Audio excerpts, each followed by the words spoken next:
Welcome to the bright side of longevity.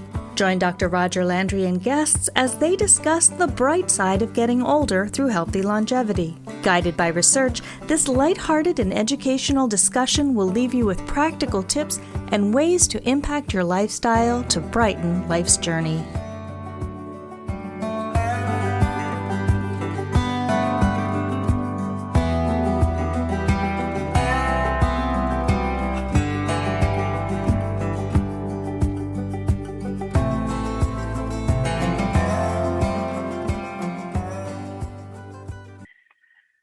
Well, welcome everybody. Bright side of longevity. Danielle and I are here for you. Hello, Danielle. Hey, Roger. Today, I am so excited about our topic because I'm with the right person, first of all. Mindfulness. How many times have you heard that lately? I hope a lot, because Danielle and I consider it so important. We've been developing lots of content and resilience and EQ and mindset, and mindfulness always comes up. It's sort of the core. But I still think that there's a misunderstanding about what it is, or a total confusion. And so we decided that today we wanted to make this understandable, make it simple, because it really is, when you come down to it. And it's something that is simple, but unfortunately rare in our society today, as we rush through life and as we think about our to-do list, or we think about the world and all the problems and what's happening in our lives. And so we're not present. But mindfulness, as we've been doing all this content, and we figure it's so important. It's important for our quality of life. It's important to manage or to avoid stress-related disorders, all kinds, from heart disease, dementia, cancer even. It's important for resilience, our emotional intelligence, our ability to manage our emotions and to have a meaningful relationship with others who have emotions. And it's on and on and on. I think I've said it before in one of our podcasts, that to me, it's what Curly says, the one thing in City Slickers, the one thing that's important in life. And I have grown more and more, Danielle, and you know this, to appreciate mindfulness as the core of all that. And so I want this to be available to more people. And I can't think of anyone I'd rather do this podcast with on mindfulness. So are we up for it? I'm up for it, and I'm honored to be here. Oh, I came prepared, Roger. I have an activity for you in mindfulness. Are you game? I'm game. All right, get a piece of paper and pen. Anybody listening, if you don't have a paper and a pen or pencil, pause this, go get one, come back, we'll wait.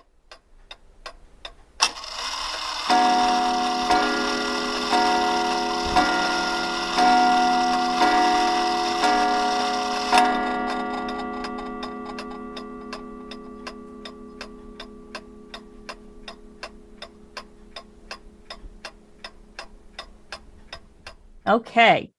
I am ready. So what I'd like you to do, we're going to do something simple. You're going to draw a circle.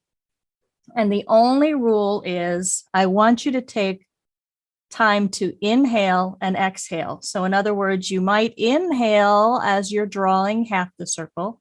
You might exhale as you finish, but don't finish the circle till you've taken one full deep breath in and out. And just notice what you observe. All right. Are we ready? We're ready. I'll be quiet for a moment. I am on it.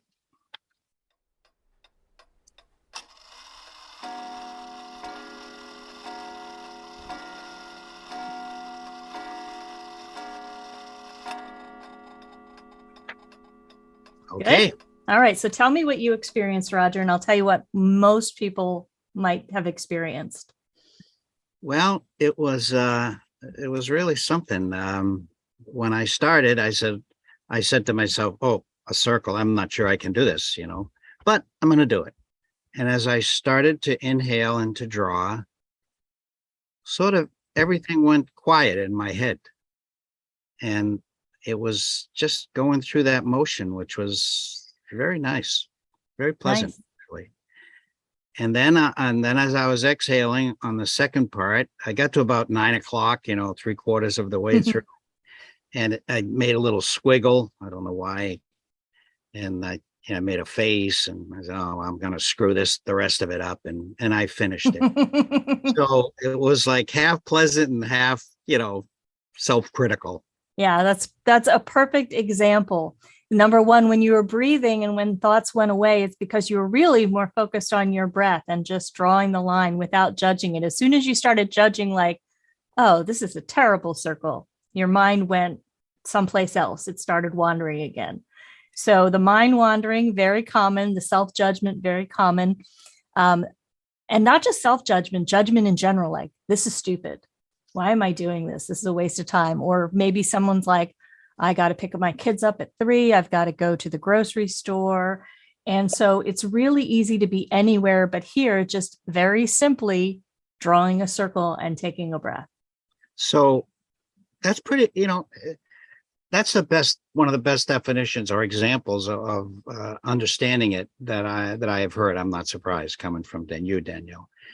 So it really is. We walk around with our heads, sort of our mind always spinning, like running laps, our thoughts in our head. The Buddhists call it monkey mind, right? We're all over the place. And very rarely are we at a place where our mind is quiet. And when it is, that's really mindfulness, no matter what you're doing, right? Yes, I think at a very basic level and a very textbook level, it's awareness without thought or judgment. But I think it's so much more than that people say those buzzwords, but more importantly, it's self-awareness. It's social awareness, understanding others and how you relate to one another and to the environment and the world around you. So to me, being mindful is just a more enlightened way of being.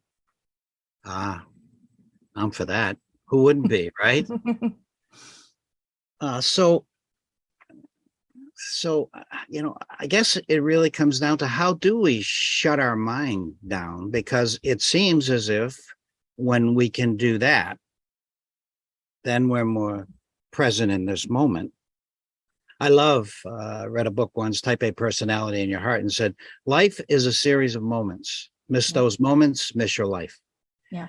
And so how can we be more present for the moments when we're all afflicted by this, our mind always going? We think we're our mind, right? And we're not. We're sort of spirituals, being souls, and the mind is a tool. The brain is a tool, but it's sort of taken over because we humans have such high level brains, right? Yeah, I'd like to give 2 examples, one at its most basic level, and then maybe we can expand on it. Because the reason being is when you tell people to stop and take a breath and notice what's happening, or to give themselves a pause for a short meditation break, they say, I can't shut my mind off, and they give up. So before we leave, I'd like to give tools, different options for people who say, I can't meditate, I can't be mindful. But first, at a basic level, and John Kabat-Zinn talks about this a lot in mindfulness-based stress reduction, that you can, at varying moments throughout the day, as soon as you think about it, just stop. What am I noticing around me? How am I feeling inside? So whenever it comes to mind, just take a moment to stop and be aware of what's happening around you and within. And if you have so much chaos around you, set a timer on your phone that's going to remind you, oh, it's time to pause. And it could just be for 1 minute. It could be, even if it's 30 seconds, just stop and notice, because that can be the difference if you're about to get angry about something, if you're stressed about something, to say, where did my mind just go there? I need to stop. That's excellent. And Eckhart Tolle talks about this also, and I think other spiritual advisors talk about it, that the mind is controlling us when we're in a loop, and our thoughts, it's really controlling us. And if we can step out for a second and say, look what my mind's doing, look at where my thoughts are going, that's crazy. What? No, you don't have to judge, but if you just observe it and you see what's happening, that second you are being mindful. As you observe what your mind was doing. So it's not only shutting those thoughts down, it's being able to observe that they're happening, is it? Yeah. Yes. And the good word that I like to use too is discernment. So I use the example of like if I were looking at myself on a movie screen and I'm watching and I realized that my reaction was over the top, I'm not judging myself, but I'm noticing, I'm discerning, is that the way I want to be? And we've spoken with Sarah Menser on the team before, where she has described that she's like, she pretends similar, fly on the wall, just kind of noticing herself. And that's what it really allows you to do, is just notice with discernment and think, is this what I want for me? Is this how I want to think? Is this how I want to be?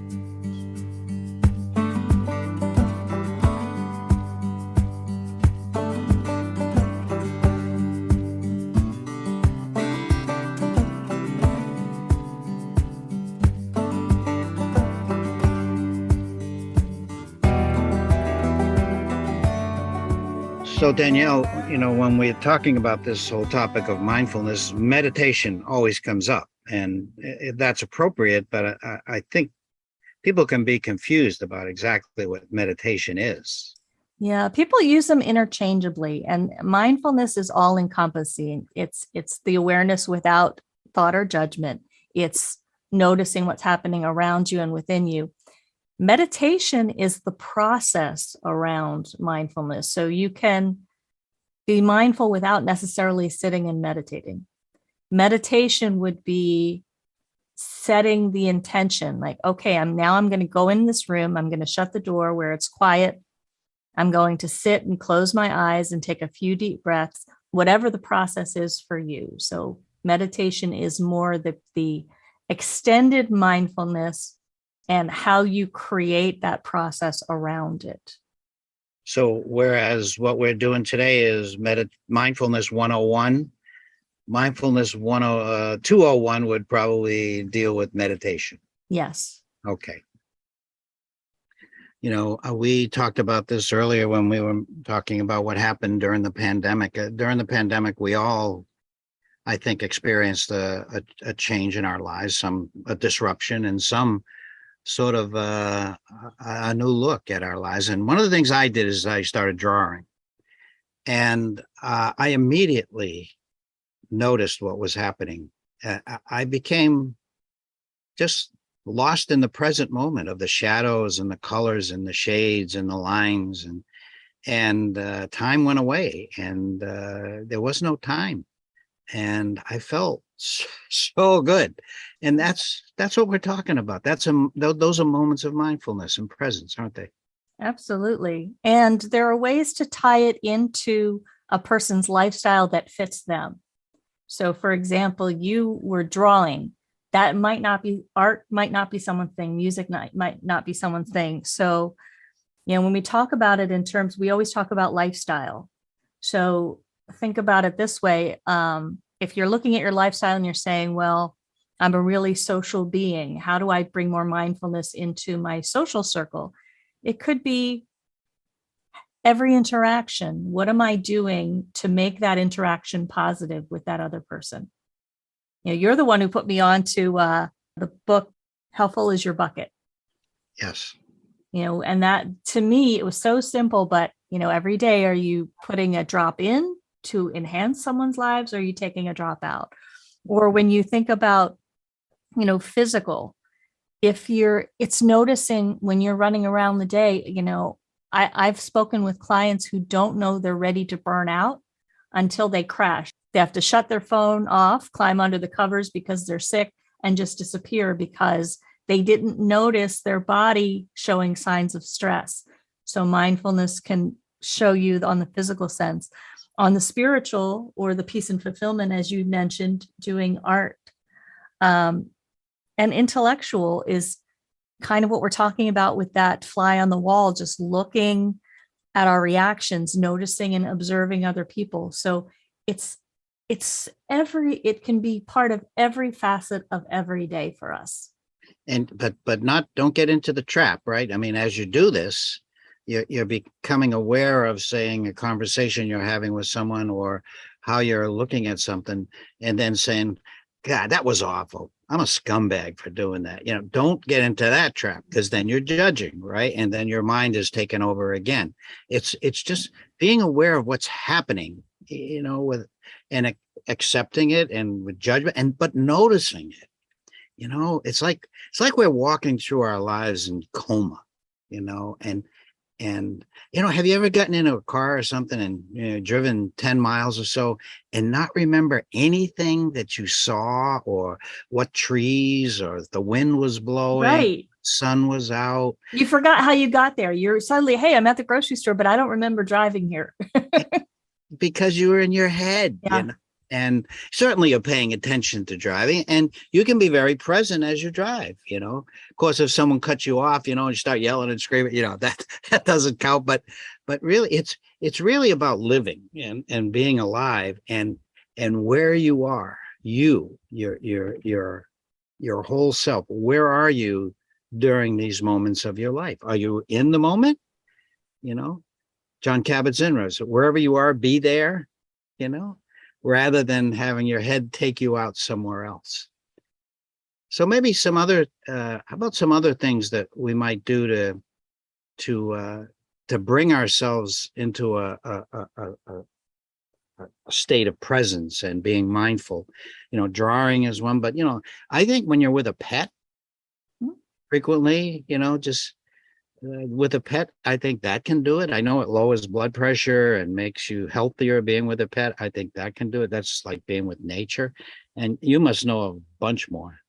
Yeah, we could do it right now. If we turned around with our listeners in here and said, stop right now, close your eyes, take a breath. What's your body doing? Can you feel the chair? Are you sitting down? Can you feel your body resting on the chair, the weight of it resting? Can you notice your breath? Did you suddenly become aware that you were so engaged with this podcast that you forgot what was happening around you? And that's what we're talking about, just taking those moments. And as you're saying, Roger, actively seeking out ways that make sense for us. So again, what area of your life needs your attention? And then think of all the creative ways, like we mentioned with social. It could be simply being a better listener and really and listening for understanding versus to respond. Physical. For some people, I am not an athlete, but I say a moderate exerciser all the way. I'll do yoga and Pilates. I'll do a power walk. I'll swim. For some people, it's hardcore weightlifting. And so for some people, it's being physically active or competing. So it's really discovering, what do you enjoy doing with your time? How do you spend your time? And then weaving mindful moments into that. I think it was in Eckhart Tolle's book, The Power of Now, that he talked about why so many people go in for very dangerous things like climbing, race car driving, parachuting, whatever, because when you're doing those things, you have to be paying attention to what you're doing at the moment, or else you can die.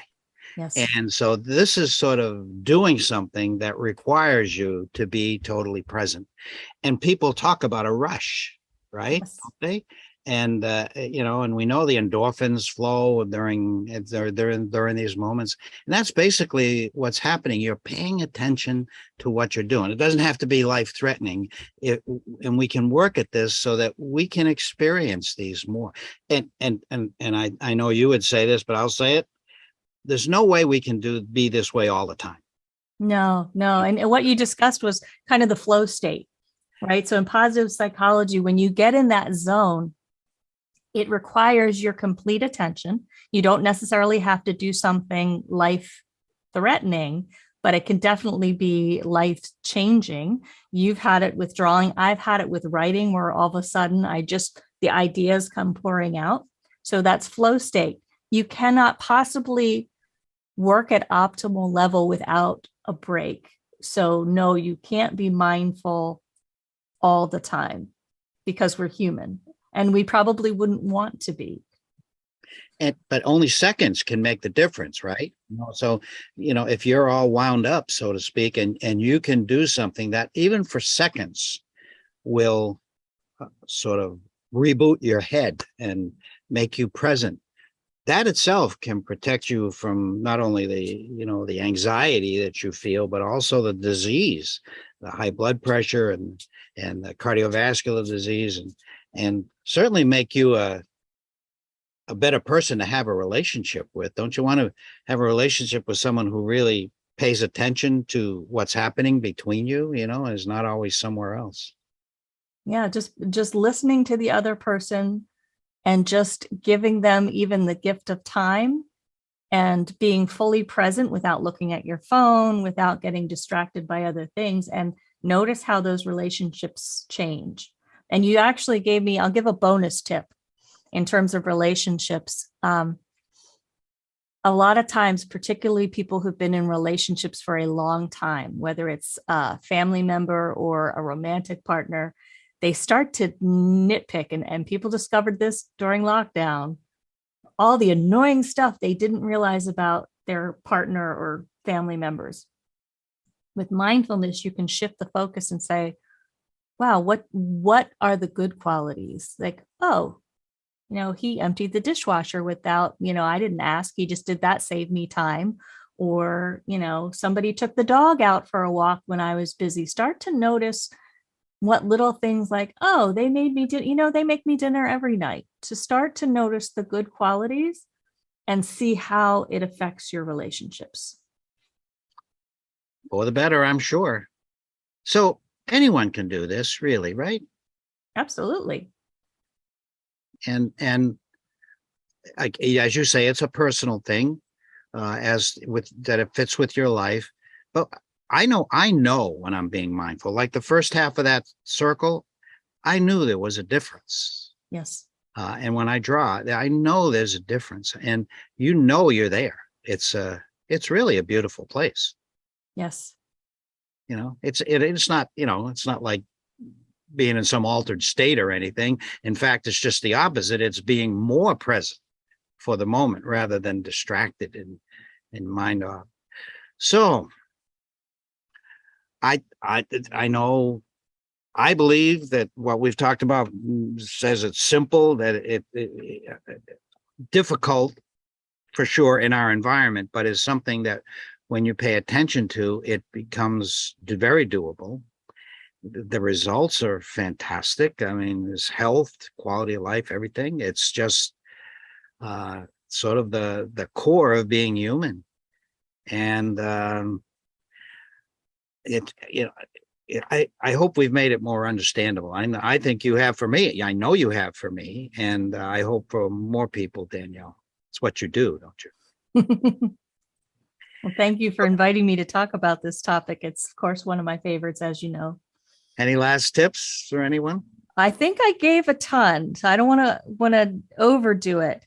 But I think if you're going to do one takeaway, you said the one thing would be to set a timer or stop yourself at least 3 times a day and just notice what is going on with my mind and my body, what's happening around me, and just notice. You don't even have to do anything, just notice. Perfect. We can all do that. Danielle, I'm a lot smarter. I always am after one of our sessions. What a pleasure. And I hope this helps everybody out there. You can do it too. More mindful, I think we'd have a better world.